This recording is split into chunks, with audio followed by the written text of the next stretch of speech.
Pourquoi par moments il nous arrive de ne plus entendre le Saint-Esprit? C'est une question que se posent beaucoup de chrétiens qui ont envie d'être utilisés par l'Esprit et de conduits par l'Esprit. Et nous allons lire dans Jean 21, 18 une parole de Jésus. Oui, je te le dis, c'est la vérité. Quand tu étais jeune, tu mettais toi-même ta ceinture et tu allais où tu voulais. Quand tu seras vieux, tu étendras les mains. Un autre te mettra ta ceinture et te conduira là où tu ne veux pas. Quelque part, cela nous montre qu'à partir du moment où vraiment nous sommes livrés à Jésus-Christ, que nous sommes disciples de Jésus-Christ, nous ne faisons pas ce que nous voulons. Mais même il peut même arriver que des gens puissent nous emmener là où nous ne voulons pas. Dans le cas de l'apôtre, il était question de sa mort. Mais ça englobe beaucoup de choses, c'est-à-dire c'est sa vie. Pourquoi la finalité de sa mort aurait été ainsi? C'est parce qu'il était un disciple de Jésus-Christ, c'est parce qu'il avait accepté de mourir à lui-même, de ne pas faire sa volonté, mais de faire la volonté de son maître. C'est cela qui a permis, qui a emmené, c'est l'apôtre à accepter d'être emmené à mourir de la sorte.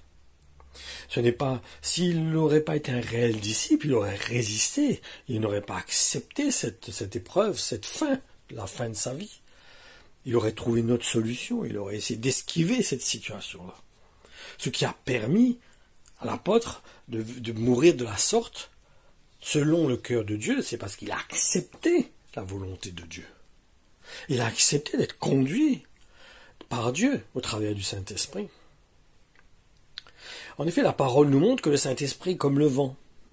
En effet, nous ne le voyons pas, mais nous pouvons sentir son effet sur notre peau. Et est-ce qu'il est possible de dire au vent où il doit aller? Est-il possible aussi de lui dire où il doit où s'arrêter, où nous emmener? Comment il doit nous faire du bien? Ou comment, quand j'ai chaud, j'ai besoin de lui, je l'appelle, je dis viens, vent, viens souffler sur moi parce que j'ai chaud. On ne peut pas diriger le vent. En effet, dans Jean 3,8, il nous est dit, le vent souffle où il veut, et tu entends le bruit qu'il fait, tu ne sais pas d'où il vient, ni où il va. C'est la même chose pour tous ceux qui sont nés de l'Esprit Saint. Je ne ferai pas ma langue de bois sur ce sujet du Saint-Esprit. En effet, si par moments nous ne sommes pas en mesure d'entendre le témoignage du Saint-Esprit dans notre cœur, c'est bien souvent parce que nous n'avons pas vraiment envie de l'entendre. Et cela vient du fait qu'il n'a pas pour vocation de nous donner des directives qui vont dans notre sens. C'est ça souvent le problème. Ésaïe 55, 8 et 9, il nous est dit, le Seigneur déclare, « Vos pensées ne sont pas mes pensées, mes façons de faire ne sont pas les vôtres. » Il y a une grande distance entre mes façons de faire et les vôtres, entre mes pensées et vos pensées. Et elle est aussi grande que la distance entre le ciel et la terre. En réalité, le Saint-Esprit parle à tous les chrétiens, vous savez, tous, sans exception, même les païens, mais ils ne l'ont pas en eux. Il peut arriver qu'ils ont un songe, ou une vision, ou quelque chose que Dieu vient de les parler, mais il n'habite pas en eux. Mais ce qui se passe bien souvent, c'est qu'inconsciemment nous faisons la sourde oreille, nous chrétiens. Car pour entendre le Saint-Esprit, il faut au préalable avoir pris la décision de ne plus appartenir à nous-mêmes. Il faut voir la réalité en face. Le Saint-Esprit ne va pas parler dans le sens de nos désirs charnels. Il n'est pas là pour nous encourager à nous apitoyer sur notre sort ou pour nous encourager à rester tels que nous sommes. Loin de là. Son rôle consiste à nous amener à ressembler à Jésus-Christ, ce qui a pour finalité de nous pousser à porter notre croix. Jean 16, 13, 14 nous dit « Quand viendra l'Esprit de vérité, il vous conduira dans toute la vérité. Il ne parlera pas en son propre nom, mais il dira tout ce qu'il aura entendu et vous annoncera ce qui doit arriver. Il révélera ma gloire, car il recevra de ce qui est à moi et vous l'annoncera. » Il faut être clair, la responsabilité que Dieu lui a donnée, c'est de nous inciter à mourir à nous-mêmes, dans cet objectif qui consiste à ressembler à Jésus-Christ.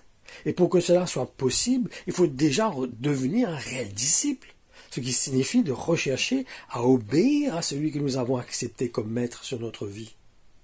Luc 9, 23, 24, il nous est dit « Ensuite Jésus dit à tous, si quelqu'un veut venir avec moi, il ne doit plus penser à lui-même. Chaque jour, il doit porter sa croix et me suivre. En effet, celui qui veut sauver sa vie la perdra, mais celui qui perd sa vie à cause de moi la sauvera. L'apôtre Pierre pensait avoir la capacité de prendre le même chemin que son maître. Mais sans l'aide du Saint-Esprit, c'était impossible. Il fallait qu'il reçoive le Saint-Esprit avant pour pouvoir suivre son maître. Jean 13, 36 à 38, il nous est dit, Simon-Pierre lui demanda, « Seigneur, où vas-tu » Jésus lui répondit, « Tu ne peux pas me suivre maintenant là où je vais, mais tu me suivras plus tard. » Pierre lui dit, « Seigneur, pourquoi ne puis-je pas te suivre maintenant? Je suis prêt à donner ma vie pour toi. » Jésus répondit, « Es-tu vraiment prêt à donner ta vie pour moi? Eh bien, je te le déclare, c'est la vérité. Avant que le coq chante, tu auras prétendu 3 fois ne pas me connaître. » Nous pouvons constater que Jésus lui a bien signifié qu'après avoir reçu le Saint-Esprit, il devra lui aussi suivre l'exemple de son maître. Un jour qu'il prenait un repas avec eux, il leur donna cet ordre. « Ne vous éloignez pas de Jérusalem, mais attendez ce que le Père a promis, le don que je vous ai annoncé. Car Jean a baptisé dans l'eau, mais vous, dans peu de jours, vous serez baptisés avec le Saint-Esprit. » Acte 1, 4, 5. Ma conclusion, personnellement, je connais pourquoi il m'arrive par moments de plus entendre le Saint-Esprit, ou des fois que ce qu'il me transmet n'est pas très clair dans mon esprit. La réalité, c'est parce que cela se produit quand je reprends le contrôle de ma vie, quand je reprends ma vie entre mes mains, quand je la retiens. Alors que Jésus-Christ, lui, il n'attend qu'une seule chose de ma part, c'est que je lui offre ma vie tout entière. Et c'est à ce moment-là, quand ma vie lui est livrée totalement, que je suis dans une disposition qui me permet de l'entendre, parce que je suis c'est comme un soldat qui s'investit, qui se donne pour son pays, pour aller à la guerre. Il se dispose à passer dans des épreuves, à passer dans des combats, dans des situations difficiles, d'obéir à 100%. À son chef, parce que dans sa tête, il a pris la décision de donner sa vie pour son pays. C'est pareil pour nous, si nous prenons vraiment cette décision à 100% de nous donner entièrement à Jésus-Christ, de devenir un disciple de Jésus-Christ, il n'y aura pas de problème d'entendre le Saint-Esprit. Nous serons dans cette disposition d'entendre, d'écouter la voix de l'Esprit. Mais si nous sommes moitié-moitié, quelque part, nous tenons notre vie en main, nous allons où nous voulons, nous faisons ce qui est selon notre propre gré, selon ce que nous avons envie. Comment nous pouvons être conduits par le Saint-Esprit? C'est pas possible. Tu n'es pas là pour nous suivre comme un petit toutou ou comme un esclave. Il n'est pas notre Seigneur, il n'est pas notre serviteur. Le Saint-Esprit n'est pas notre serviteur. Il est là pour nous aider, à nous soutenir pour qu'on devienne un réel disciple, un serviteur pour Christ. Donc je vous encourage à considérer l'importance d'entendre l'Esprit, mais à rechercher, à donner notre vie plus en plus à Jésus-Christ pour permettre au Saint-Esprit de parler à notre cœur, surtout de pouvoir l'entendre, parce que nous serons dans une disposition de cœur qui nous permettra de l'entendre. Voilà, soyez bénis mes frères et sœurs.